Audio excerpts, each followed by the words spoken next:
স্বাস্থ্য ভবনের সামনে জুনিয়র ডাক্তারদের অবস্থান করালো চতুর্থ দিনে।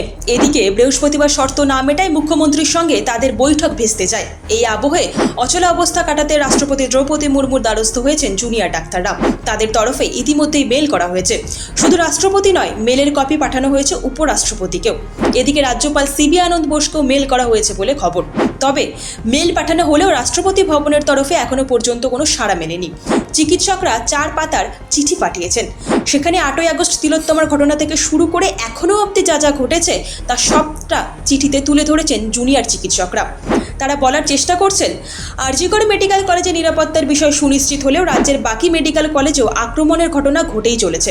উল্লেখ্য, বৃহস্পতিবার নবান্ন সভাঘরে আন্দোলনকারী জুনিয়র ডাক্তারদের নিয়ে বৈঠকে বসতে চেয়েছিলেন মুখ্যমন্ত্রী মমতা বন্দ্যোপাধ্যায়। চিকিৎসকদের সব শর্ত মেনে নিলেও লাইভ স্ট্রিমিং শর্ত মেনে নেননি মমতা বন্দ্যোপাধ্যায়।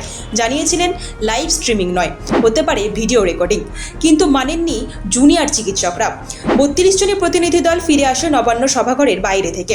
2 ঘন্টা সভাঘরের ভেতরে অপেক্ষার পর বেরিয়ে যান মুখ্যমন্ত্রীও। তারপরে স্বাস্থ্য ভবনের সামনে অবস্থান চালিয়ে যাওয়ার কথা জানান জুনিয়র ডাক্তাররা।